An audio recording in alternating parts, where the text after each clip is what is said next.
कगार पर पहुंचता हुआ दिख रहा है और एक तरफ अफगान बॉर्डर पर टीटीपी ने पाकिस्तान सेना को घुटनों पर ला दिया है तो पाक आर्मी के जवान जान बचाने के लिए नौकरी छोड़ रहे हैं। दूसरी तरफ बलूचिस्तान में बलूच विद्रोहियों ने तांडव मचाया हुआ है। बलूच लिबरेशन आर्मी लगातार पाकिस्तान सेना के जवानों को टारगेट कर रही है। शुक्रवार को एक बार फिर हथियारबंद विद्रोहियों ने 3 हमले किए। पहला हमला बलूचिस्तान के वित्त मंत्री शोएब नौशरवानी के घर पर किया गया। विद्रोहियों ने मंत्री के घर पर हैंड ग्रेनेड दागे और दूसरे हमले में कलात के डिप्टी कमिश्नर के घर को निशाना बनाया। इस हमले में एक पुलिसकर्मी घायल हो गया तो तीसरा हमला मतसुंग पुलिस चौकी पर किया गया। विद्रोहियों ने यहां पर हथियार, वायरलेस सेट और मोटरसाइकिल लूट लिए। हमलावरों ने पास में मौजूद एक सीमेंट फैक्ट्री को भी आग के हवाले कर दिया।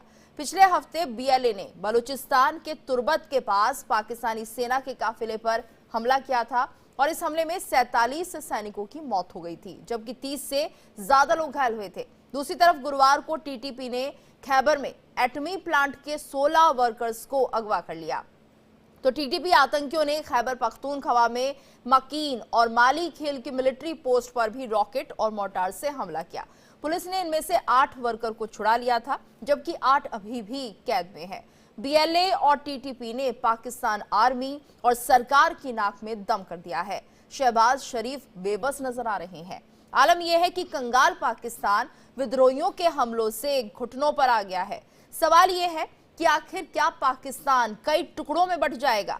क्या पाकिस्तान का हाल भी अफगानिस्तान जैसा ही हो जाएगा? विद्रोहियों के हमलों के सामने पाकिस्तान आर्मी पस्त क्यों नजर आ रही है? और इन्हीं सभी सवालों का जवाब जानने की हम कोशिश करेंगे। हमारे साथ खास मेहमान भी जुड़ चुके हैं। Retired major general Sanjay Meston ji जुड़े हुए हैं, साथ ही retired major general VK Dutta ji भी हमारे साथ जुड़े हुए हैं। आप दोनों का बहुत बहुत स्वागत है इंडिया डेली पर। और ये पहला रिएक्शन आपसे लेना चाहूंगी संजय मेस्टन जी कि जिस तरह से पाकिस्तान अब अपने घुटनों पर आ गया है, 2 तरफा मार उस पर हो रही है, क्या लगता है क्या पाकिस्तान टुकड़ों में बटेगा या फिर इसका अस्तित्व ही खत्म हो जाएगा? बिल्कुल, जो अभी हालात हैं, जो टीटीपी, बलूच आर्मी और ये जितने भी अटैक्स हो रहे हैं पाकिस्तान की सेना पे, जाहिर है, और पाकिस्तान की जिस प्रकार इकोनॉमी है, जाहिर है। देखिए, सबसे बड़ी चीज़ ये है कि आपने शायद एक स्टेटमेंट दिया था कि पाकिस्तान भी अफगानिस्तान के जैसे हो जाएगा। नहीं, अफगानिस्तान में फ़र्क है। अफगानिस्तान वो देश है जो आज तक बिल्कुल यूनाइटेड है और वो कभी बिल्कुल बट ही नहीं सकता है। पाकिस्तान वो देश है जो खड़ाई के उसका तो जो बुनियाद है वो किस आधार पे हुई थी, उसकी तो कोई हिस्ट्री नहीं है, कोई कल्चर नहीं है, कोई कुछ नहीं है। वो देश जो खड़ा हुआ था, जो अंग्रेजों ने खड़ा किया था भारत के एक हिस्सा लेके, तो उनका तो कोई आधार ही नहीं है। और क्योंकि उनकी फाउंडेशन ही नहीं है और जिस प्रकार उनकी हरकतें थे, पाकिस्तान टेररिज्म एक स्टेट पॉलिसी चलाता था, तो अब मेरे को लगता है कि वक्त आ गया है, पाकिस्तान टुकड़ों में बटेगा, कोई शक नहीं है। नंबर 1, पूरे पश्तून का रिवाइवलिज्म हो चुका है। पश्तून मतलब आपको पता है ड्यूरेंट लाइन के दोनों तरफ है। खैबर पख्तूनवा जो पुराना फाटा भी अभी खैबर पख्तूनवा में, और ये जितना पख्तिका कोस्ट और पख्तिया, ये जितने भी इलाके हैं अफगानिस्तान के, दोनों तरफ पश्तून है। ये सारा पश्तून एक रिवाइवलिज्म हो गया दोनों तरफ ड्यूरेंट लाइन के, तो ये पाकिस्तान के लिए ज्यादा खतरनाक चीज है। दूसरा, जो बलूच लिबरेशन आर्मी और बलूच फ्रंट ये जो कार्रवाई कर रही है, तो साफ जाहिर है कि जो 1893 ड्यूरेंट लाइन ट्रीटी से पहले जो ग्रेटर अफगानिस्तान था, मेरे को तो वो होता हुआ दिख रहा है और ये काफी जल्दी होगा। जहां तक पाकिस्तान ऑक्युपाइड कश्मीर है, वो भी आप देखिएगा हमारे बॉर्डर्स वापस अफगानिस्तान के साथ रिकनेक्ट हो जाएंगे, जो 100 किलोमीटर है। तो पाकिस्तान ऑक्युपाइड कश्मीर में वहां पर भी स्थिति बहुत खराब है। वो अपने आप भारत के साथ आएगा और वहां की जनता बहुत परेशान है पाकिस्तान आईएसआई, पाकिस्तान आर्मी और पाकिस्तान हुकूमत से। तो जो आपने सवाल उठाया है क्या वो बटेगा, बिल्कुल बटेगा। कब होगा? काफी जल्दी होने की मंशा है। जी बिल्कुल। वीके दत्ता जी, आप क्या सोचते हैं और वजह क्या रही आखिर सर? क्योंकि तालिबान को हमेशा पाकिस्तान सपोर्ट करता रहा है, आतंक को सपोर्ट करता रहता है और बढ़ावा दिया है आतंकवाद को, तो इसके पीछे वजह क्या है? आज तालिबान खुद पाकिस्तान का विद्रोही बन गया है। देखिए, जैसी करनी वैसी भरनी। पाकिस्तान शुरू से ही सबको धोखा देता चला है। जिन्होंने भी इसकी मदद करी, इसने उसके साथ धोखा किया। अमेरिकन को धोखा दिया, उधर से डॉलर लिए, तालिबान के अंदर अफगानिस्तान में अफगानों को मरवाया और उधर से अफगानिस्तान में बोलता रहा कि मैं तुम्हारी मदद कर रहा हूं। ये दोगला मुल्क है। जिस मुल्क दीन ना ईमान, ना इनका कोई फ्यूचर, ना इनका कोई पास्ट। तो ये इस प्रकार जब आप भरोसेमंदी नहीं है, आप धोखे के ऊपर जीते रहे हैं, आप बाहर की चैरिटी के ऊपर आपका मुल्क चल रहा था, चाहे वो डॉलर हो, चाहे वो भारत की करेंसी छाप रहे थे अपने आरबीआई के अंदर, उससे ये उड़ा रहे थे पाकिस्तान की फौज। ये ड्रग के अंदर इन्वॉल्व थे, आर्म ट्रेड के अंदर इनका इन्वॉल्वमेंट था, न्यूक्लियर टेक्नोलॉजी ये बेच रहा था ये मुल्क। तो ये मुल्क का क्या फ्यूचर है? ये तो है ना, ये दल्ले जिसको बोलते हैं, एक बिका हुआ मुल्क जिसका कोई दीन ईमान नहीं, जिसकी कोई पॉलिटिकल सिस्टम नहीं, जिसकी फौज एक माफिया की तरह पूरा मुल्क को चला रही है। और उस माफिया का खात्मा होने का समय आ गया है। चाहे उसकी बात करे, चाहे जो लोग अभी पख्तून है, चाहे बलूच है, या सिंधी हैं, या पीओके के अंदर जो अनरेस्ट चल रहा है, ये लोग मिलकर अभी पाकिस्तान आर्मी को घुटनों पे ले आएंगे। और देश बटाई था किसके ऊपर? 2 नेशन थ्योरी। तो वहां तो अभी 4 नेशन थ्योरी है ना। पख्तून अलग होना चाहते हैं, बलूच अलग होना चाहते हैं, सिंधी अलग होना चाहते हैं, और पंजाब एक तरफ रह गया उनका, और पीओके तो और हम वापस लेंगे उसको। इसलिए पाकिस्तान की उल्टी गिनती चालू हो चुकी है। अब वो कितने दिन में खत्म होगी? अगर सीरिया जैसा मुल्क 11 दिन में एकदम जिसको बोलते हैं पैको काट की तरह ढह जाएगा, उसी प्रकार पाकिस्तान भी ढहने के कगार पे पहुंच गया है, और इसको ढहने में हम मदद करेंगे। मैं पाकिस्तान की आवाम को बोल रहा हूं, आप ढाइए इसको। किसको? पाकिस्तानी फौज को। भारत की फौज पर हमला नहीं करेगा, और पीओके हमारा, पीओके हम लेंगे।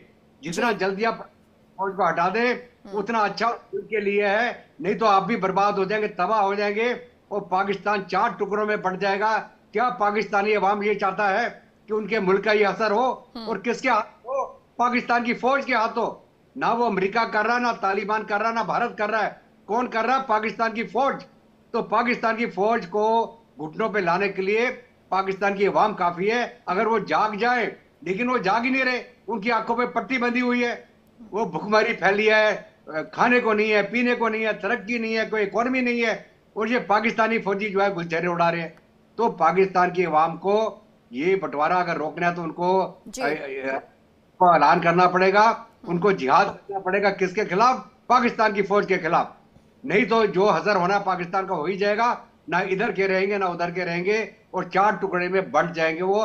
ये 100% है ये अभी। जी बिल्कुल बिल्कुल। महसिन साहब, अगर हम समझना चाहे भारत के साथ क्या रिश्ते रहेंगे, फिर उसके बाद अगर हम बात करते हैं पाकिस्तान की या तालिबान शासित अफगानिस्तान की, किस तरह से आप देखते हैं आने वाला सिनेरियो? आपने जो अभी सवाल पूछा है मेरे को, आप पूछ रहे हैं भारत के रिश्ते अफगानिस्तान के साथ कैसे? जी जी। ओके। आपने एक सवाल ये भी उठाया था कि तालिबान, अफगान तालिबान पाकिस्तान के साथ अभी नहीं खड़ा है। मैं ये बोलना चाहूंगा, क्योंकि मैं अफगानिस्तान में खुद था तकरीबन 3 साल, तो मैं वहां अफगान तालिबान के कई लोगों से मिला था, और वहां वो बोलते थे कि अब उनको पता चल गया है कि पाकिस्तान का स्ट्रेटेजी क्या थी।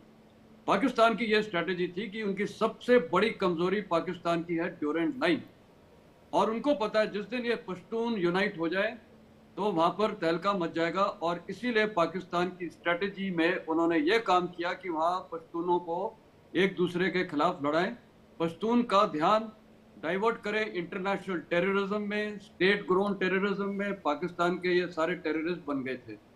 और उसके बाद अफगान तालिबान मेरे को बोलते थे, उनको रियलाइज हो गया है, उनको यकीन हो गया कि पाकिस्तान उनको मैनिपुलेट कर रहा था, एक्सप्लॉइट कर रहा था, आपस में भिड़वा रहा था। और इसीलिए मैंने आपको पहले स्टेटमेंट में बोला था, अब पश्तून रिवाइवलिज्म शुरू हो गया है, जो पाकिस्तान के लिए खतरे की घंटी है। तो अफगान तालिबान को पता था कि ये हमें एक्सप्लॉइट या मैनिपुलेट कर रहे हैं। दूसरा, भारत का अभी क्या रोल रहेगा, रिश्ते कैसे रहेंगे? देखिए, भारत का एक ऐतिहासिक रिश्ता है अफगानिस्तान के साथ, अफगान की जनता के साथ। और मैं आपको बता रहा हूँ, वहां चाहे वो तालिबान हो चाहे कोई भी हो, वो सब भारत को वो सबसे ज्यादा इज्जत देते हैं, प्यार करते हैं, भारत को नंबर 1 देश मानते हैं। और मैं वहाँ कितने अमेरिकन के साथ 52 देश थे, उनके साथ इंटरेक्ट करता था, वो भी ये बोलते थे, मैंने खुद देखा। और सबसे जो नफरत थी वो पाकिस्तान के साथ थी, जबकि आप देख लिए वो इस्लामिक स्टेट है। मेरे को ये भी याद है, जब मैं वहां से कई अफगान लेके आया था जो भारतीय ट्रेनिंग एकेडमी में उनकी ट्रेनिंग हमने की थी 70 से, वो अक्षरधाम मंदिर में गए थे, हनुमान टेम्पल में गए थे दिल्ली में। आप ये देखिए कि वहां पर उनमें कट्टरपन नहीं है, ये कट्टरपन पाकिस्तान लेकर आया धर्म के रास्ते। तो कहने का मतलब है भारत के लिए वहां पर अच्छी स्थिति है।